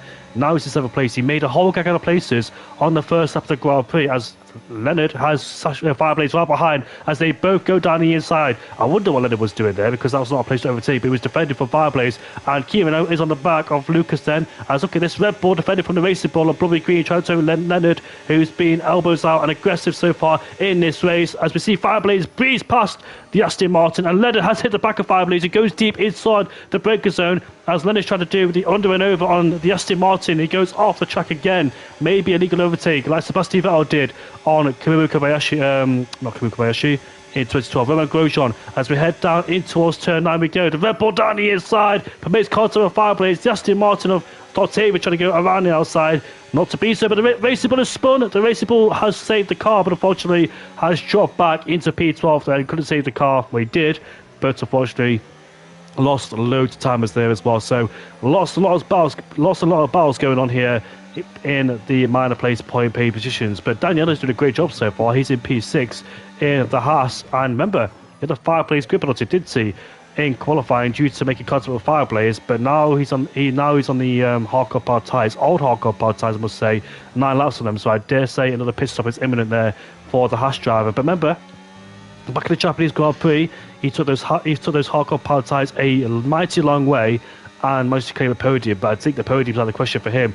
Lucas is closing down the gap towards Melsmakis, and we've got an RP driver who's spun, and that is Ramon, unfortunately, who was spun there and rejoins down in P17. Struggled in qualifying and now struggling in the race. Both Alpines are last like they were with Franco Colapinto and Pierre Gasly as well. This year Alpine have been terrible. I meant in real life, sorry. As Mummy Nick Stefan goes up the inside of his teammate up into P10, sorry. He's on the medium car power tyres, so theoretically he should be quicker. Can he dispose these cars quickly? Which one is Leonard and Octavia there for P8 and P9. He's on the back of him, but can't overtake him going towards turn 9 we go. Once again, Octavia and Leonard close together in battle, can't seem to get rid of each other, and every time they come close, it's always chaos. Indeed it is. It's a matter of time before things are going to go wrong between these two, Octavia and Leonard. They have quite significant battles over the past few laps. Octavia now picks up another 3-second time penalty for the record limit, so that certainly doesn't help his case. He's out of the arrest range now of Fireblaze, who is finally in some clean air again. Now can try and chase after Daniele in P6. The gap at the front now 3.7 seconds, and Lucas, he is chipping down that time towards Melsmakis, but I think the two of them still need to make another pit stop. So all the time that Lucas can gain right now is the less time he has to gain in the final stint, and when they make their final pit stops. As Kirana still maintaining within DRS range, which is the most important thing in this stint, doing a good job so far. Something must have wrong. Oh, that is Leonard going off track of the exit of turn 5, and letting Stefan through in the process. And now will be under pressure from Mominik as well. Leonard definitely one of those drivers who can very, very easily lose his head in the race situation. And today doesn't seem like it's going to be any different, as once again, big moment on the exit. They're almost losing the car. And he's got the league owner right behind him, Mominik. So he has to be careful with the kick-out yellow flags out once again for an Alpine driver. Not having a great race at all. As that is Octavia getting overtaken by Stefan, who's on the mediums. He has the quicker tire, and he gets the job done and puts himself in P8. Now 2 seconds behind Fireblaze. Let's see if he's going to be able to go. Oh, that's Octavia. Octavia in the background, losing control, spinning around, putting himself right into this fight once again with Leonard and Mominik and Bubbly in P12. Contact, and into the wall goes Leonard. And as he bounces off the wall, sending Octavia into a spin to probably great frustration of the Aston Martin. In the meantime, Kirano's into the pit lane to make his final pit stop with 10 laps to go. But yeah, that's something you could see has to happening there in the final sector. I think Leonard, has he got front wing damage? I don't think he has, in fact. Well, he has on the left-hand side of his front wing somehow. He hit he slammed onto the outside with the right-hand side of his car, but he finds himself with a missing end plate on the left-hand side. Into the pit lane now, Tokvavia and TV Chanel as well for their final pit stops. Dominic under big pressure from the RB right behind in P10, was going to go to the inside. And despite spinning around a few laps ago, finds himself back into this fight, and it's going to go to the inside there of Leonard with a bit of a late defensive move there. Contact on the braking in towards the chicane. The Red Bull remaining ahead, not giving any space to the RB on the outside. Surprise, surprise. But now we'll have the DRS once again, and the ERS advantage. Fireblaze gets ahead of Daniele for P5. Here comes Bubbly, and yeah, just look at it. Just look at it. Don't need to say anything about that, but he gets past finally as Leonard is down in P9. And hopefully for Bubbly, he's going to be able to dispatch the Red Bull as soon as possible, as Kick has left the session in the Williams. That is not ideal for the Williams team and for his race and his chances of winning this race. Also, Ramon was retiring at the same time as Mels Marcus, our race leader, into the pit lane for his final stop, which we expected. So Leonard with another penalty there, and Daniele also making another pit stop. So these all the two drivers seem like they're going for a 2-stop. Leonard has now retired from the session. Has he did it on track, or did he go into the pit lane? I'm not too sure, but the Red Bull, fortunately for everyone else in this field, is out of the race. I think he has done it on track. Of course he has. Not the first time this season, but that becomes our 4th retirement in a few laps in a row there. But it's quite chaotic once again with these second round of pit stops. Kick has rejoined, fortunately for him, but he's lost a lot of time in the process. Now 4 seconds behind Lucas. I think it was around 2 seconds a few moments ago before he disconnected there. And Geitenkaas, taking the advantage, goes up into second place. The question is though, will he be able to make it to the end? He's a controller for sure. He's not going to be able to make it to the end on these hard tires. So I think all of the drivers will have to pit in the following 8 laps. It was just Mels Marcus the first one to do so, as Kirano now gets ahead of the RB, and the gap, to be honest, between Mels Marcus and Kirano is now 3 seconds. It used to be around 5 seconds or 6 seconds after the McLaren driver got spun around earlier on in the race, but he has gained a bit of time. Lucas now into the pit lane, our race leader, to make his final pit stop from the mediums. Where will he go on to? Mels has gone to the hards. Will Lucas do the same thing, or will he try and go to the mediums? I think that is a set of mediums waiting for him, and it is. So different strategies there, as Kirano picks up another physical time penalty. So if he has any hope of removing the first one, is when it's really gone. But he does have a fast lap race though. But Lucas then onto a brand new set of mediums to try and chase after Mels Marcus in now P4.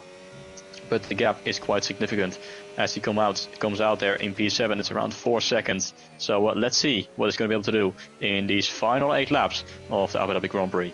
This race is truly shaping up to be an interesting one towards the end, a truly climatic end towards this Abu Dhabi Grand Prix. Can Geitenkaas win this race for his first win of the season? Lucas gets past the Racing Bull, so not wasting any time messing about with the Racing Bull driver either. And luckily for him, he did get held up behind the Racing Bull driver, because Mels Marcus easily could have been benefited by that, by him holding up Lucas there. But Lucas on a charge, the gap is 30.6 towards Geitenkaas, which is a tall order in my opinion. He's getting about over a second every single lap, but I don't think that's going to happen. He probably left it a bit too late there. So people usually pit about lap 17, 18, 19 for their second stop, and Lucas pits at lap 21, heading towards 22. So not ideal there, and he's got a whole buffer of time to make up as well. But Geitenkaas, with that one-stop strategy, I wonder, can he potentially take the win? But I think Kick is back in the session, so let's see if he is or not. No, he's not. He is. So Kick has lost a lot of time towards Geitenkaas, but still not ideal because he was behind him, wasn't he? So in the first pit stop, Geitenkaas got stuck behind a whole bunch of cars. Mels Marcus is ahead in turn 1, surprisingly as well. Goes up into P3. So 2 drivers are looking for their first win. Mels Marcus and Geitenkaas. Which one of those 2 is going to get their first win? Geitenkaas' last win was at the Spanish Grand Prix last season when we interviewed him, which was pretty awkward indeed. But Miles Marquez hasn't won yet this season. He's been on podium plenty of times as well, and he stepped up hugely as well. Stepped up to the plate hugely. And Fireplace is P4. His next target now is looking behind him is Kivino in P5. Will he catch him and take P4? And Lucas too. But I dare say Lucas will definitely not catch Hatzicas. Miles Marquez, the gap is about 5 seconds there, so left it too late, because remember, those medium compound tyres degrade heavily as well, so hence why he lost a lot of time in those last few laps. He was with Miles Marquez, but unfortunately hasn't really benefited from this at all. So that two-stroke strategy going from hard, medium hasn't really paid dividends for him at all in this race for Lucas in P6, but Hatzicas though, be hoping that Miles Marquez does not catch. There is about 6 laps left to go, so Miles Marquez needs to gain about a second a lap, and I think he's gaining more than that every single lap as well, so I think Miles Marquez will catch Hatzicas. 5 laps left to go, the gap is 5.4, so literally needs a second a lap to catch Hatzicas and kick if he could do so. I think he could catch them, but overtaking them is another possibility as well. What about Kick and Hatzicas? Surely those two won't fight that much, especially knowing that Miles Marquez is on a charge, so will Kick and Hatzicas just work together in harmony for the time being right now until the final lap of the Grand Prix? Because if those two start squabbling, that means Miles Marquez will catch up quite significantly and therefore be in the back of him like a race to loss as well. So I think it's best those two don't squabble until lap 28, 29 when the final lap is there. You can see him in the background. You can literally see him in the background approaching him at massive speed as well. So Miles Marquez needs to keep setting in these blistering lap times and trying to catch the top 2 for the lead of the Grand Prix. It's going to be an interesting race towards the end, but here comes Kick and Hatzicas, and almost contact there as well, but you don't want to be going side by side, especially at this stage of the Grand Prix. I don't think Kick is here, you know. The way he's driving, it looks like AI. I actually don't think Kick is here. It could be AI driving for him, the way he's driving. Yeah, it is. It is AI. So Hatzicas goes deep in the breaker zone. He's left a session. So that's why he's driving AI again. That looked very weird indeed. But now Hatzicas can pull away from Kick and break the 1 second range. But that's cost him dearly now because Miles Marquez is catching up towards the back of Kick. Kick is pitted. His AI has pitted. And that reminds me of when Nico Rosberg left the session as well. And he pitted. And that's a shame. Oh, Miles Marquez! Miles Marquez has got a 3-second time penalty. And this is huge for Hatzicas now. I think Miles Marquez will definitely catch Hatzicas, but I think Hatzicas then just needs to stay under 3 seconds because I think the overtake is inevitable. But what about his pace? Miles Marquez catches. Can he break the 3 second gap and win this race now? He's made this job more harder and harder for him now, and it should be interesting towards the end to see who will win this race. Fireblaze got 2 cars behind him, 1 in front of him now. The next one is Lucas, ready to overtake him as well for P4. Lucas is searching for a podium. Here he is then on the back of the Ferrari driver, heading down in towards the breaker zone, in towards turn 6, side by side, levels him out and should be able to take 4th place away. Next target is Kivino in P3, and he should have the better tyres and overtake for the final spot on the podium. Yes, but he's not quite close enough to go for the mover, is he? As he's looking to try and go around the outside in towards turn 9, just a little bit too wide on entry. And this is costing him in trying to attack Miles Marquez P2 right now. The gap is 4 seconds between Miles and Lucas is the quicker driver right now on these mediums, but as long as he is stuck behind the McLaren, he will lose time towards the RB driver. The gap's now 1.2 seconds between our 2 race leaders. If we go on to lap 26, those stars underneath the car of Hatzicas not looking too pretty right now, it seems, as Miles Marquez now finds himself within DRS range of our race leader. But like you said, all Hatzicas needs to do is just stay within 3 seconds, but that front right definitely has seen better days, so I'm going to be praying for him that his tire doesn't explode in these final few laps. Lucas needs to get ahead of Kirano as soon as possible and then try and get himself within 3 seconds of Miles. It could actually be very close, but I don't think, well, I'm not quite sure if Lucas is going to be able to catch Hatzicas either, so it's going to be close between the 3 of them.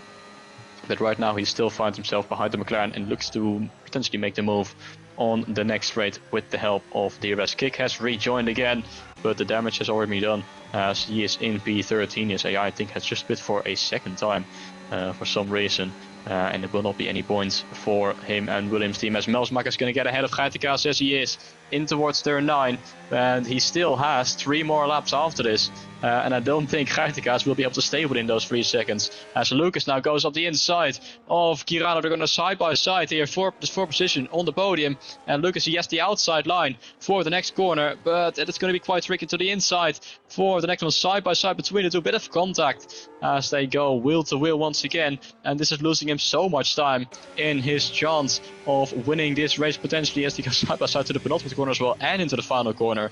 They've been side by side for the entirety of this final sector, but it seems like Lucas is finally going to get ahead, or is he?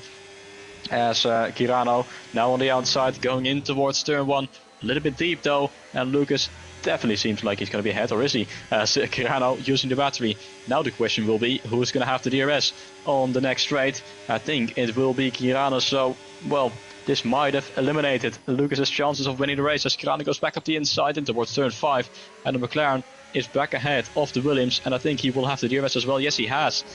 So this is the great frustration there of Lucas. His chance of winning the race have just completely faded away, as Kirano back into P3, whilst at the front it is 1.5 seconds between Mels Marquez and Geitenkaas, and that gap is growing rapidly as the tires of Geitenkaas start to degrade quicker and quicker.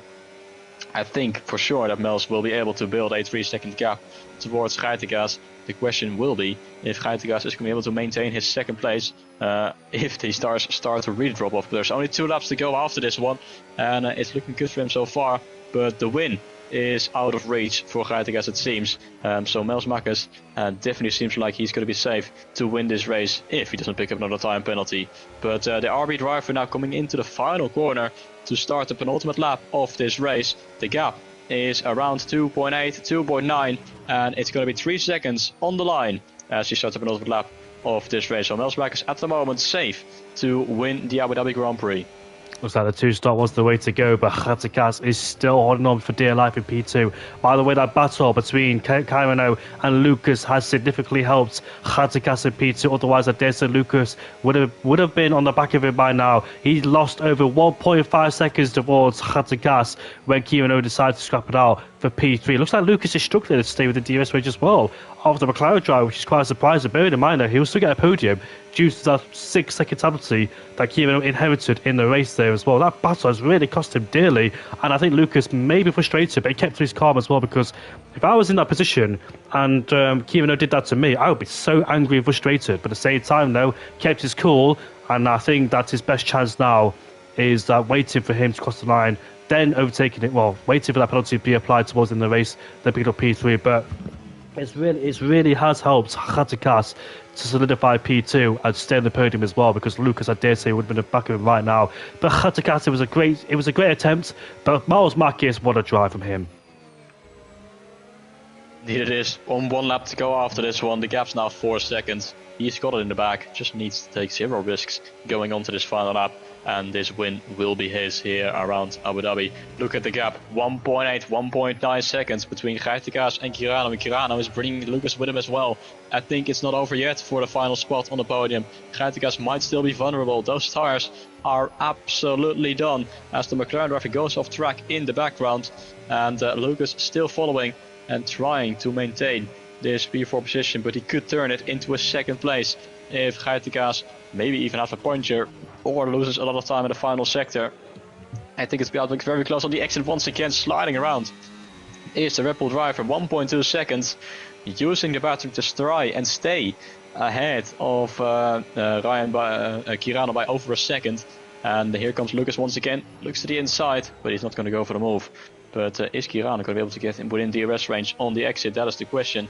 Not quite, it seems. So it might just work out there for Geitenkaas as we go into the final sector of the final lap of the race. Mels Marquez though in the lead by over 5 seconds, but will Geitenkaas be able to bring home this second race? The fighting in the background, and Lucas tries to go around the outside but unable to make that move.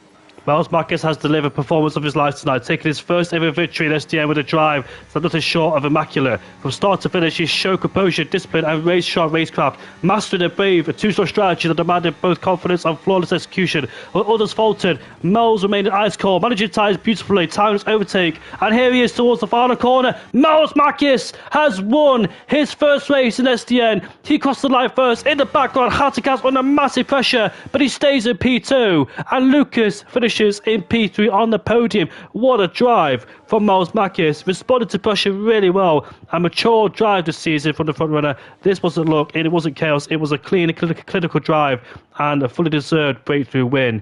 A statement drive, a milestone moment, and the kind of performance that announced the driver's arrival at the very top. Tonight, Miles Makis is a race winner of SDN, and he'd earned every second of it too. What a drive from the Racing Bull driver. Finally came through. Third time's the charm. After missing out so many times in the past, in the last few races, he has done it. What a shame for Kick. What a shame for Kevin. But Miles Makis came on top with a flawless execution and flawless pace to seal the deal in the final race of the season. And what a statement to make as well, especially towards the end of the season too. Kick is doing donuts for the final race as well. What a shame for Kick, because he could have been there as well, potentially for the race win or for the podium. Sasha is doing donuts as well. Ricky Yu is doing donuts as well in the Aston Martin. But what a race for Miles Makis. He should be delighted and proud tonight with his race performance and racecraft so far. One of the best races I've ever seen Miles Makis do. Maybe it got a bit chaotic in the first stint, but after that, it was the blunder really from Kirano when he made contact, I think, with the Aston Martin of Octavia. And I don't know if you saw the gap beforehand, once they all separated and got out of the way, people pitted in between them. The gap was like 5 or 6 seconds between Kirano and Miles Makis, because they were together, wasn't they, in the first stint.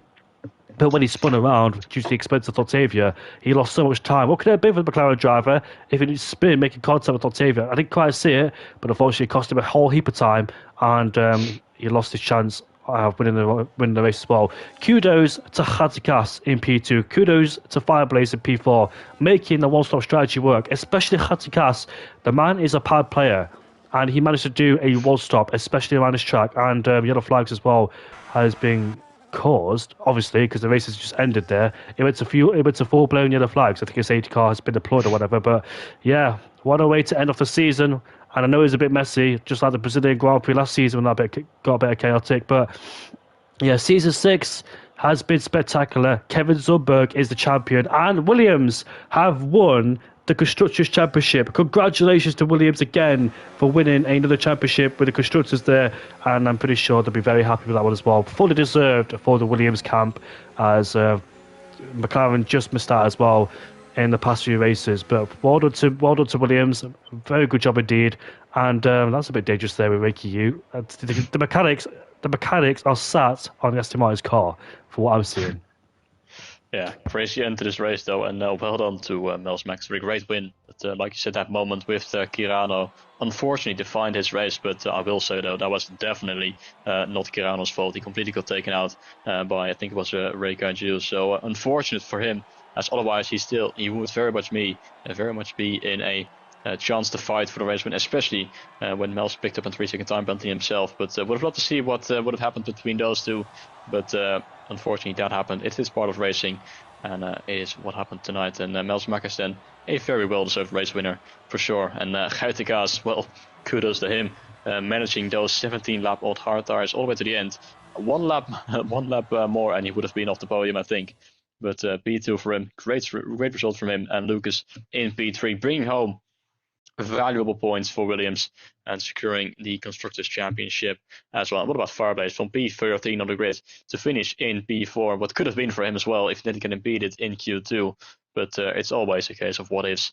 But that is part of racing. But a great race, a great finale race, and sure enjoyed this season as well. And I'm looking forward to when we go racing again in a few weeks' time, don't we? Yeah, I agree as well. And when we do go racing in a few weeks' time, it would be January.